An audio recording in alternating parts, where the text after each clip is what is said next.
જનહિતાર્થ charitable trust Bharuch Shaktinath વિસ્તારમાં બનેલા આગની ઘટના બળીને ખાખ થઈ ગયેલા ઝૂંપડવાસીઓને વહારે આવ્યું. બ્લેન્કેટ, કપડાં, અનાજની કીટ, વાસણો સહિત મદદ કરી માનવતા મહેકાવી.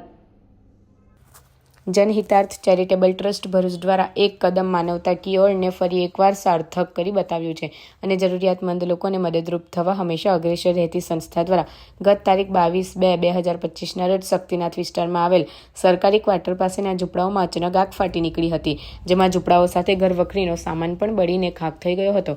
ઉપર આકાશ અને નીચે ધરતી જેવી પરિસ્થિતિનો સામનો કરી રહેલા લોકો માટે સેવાભાવી સંસ્થા જનહિતાર્થ ચેરિટેબલ ટ્રસ્ટ ભરૂચ વહારે આવી અને પહેલા દિવસથી જ બ્લેન્કેટ, કપડાં અને દરેક ઘર દીઠ 7 દિવસ ચાલે એટલા અનાજની કીટ આપવામાં આવી હતી. સાથે દાતાઓ તરફથી મળેલા વાસણો સહિતની સહાય કરી તેઓને મદદરૂપ થવાનો પ્રયાસ કર્યો હતો. જ્યારે જનહિતાર્થ ચેરિટેબલ ટ્રસ્ટ ભરૂચના ઉપપ્રમુખ જિજ્ઞાસા ગોસ્વામી સહિત તમામ સભ્યો કીટ વિતરણ કાર્યક્રમમાં ઉપસ્થિત રહ્યા હતા અને તેઓએ તમામ દાતાઓ અને ટીમ મેમ્બરનો આભાર વ્યક્ત કર્યો હતો.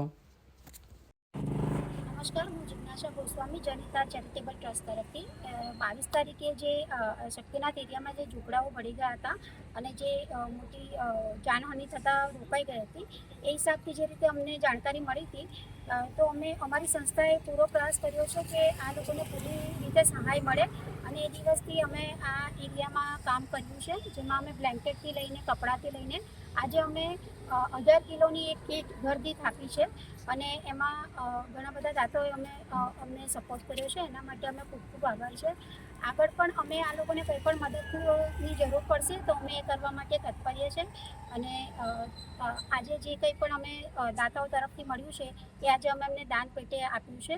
સો દરેક દાતાઓનો આભાર. Thank you so much.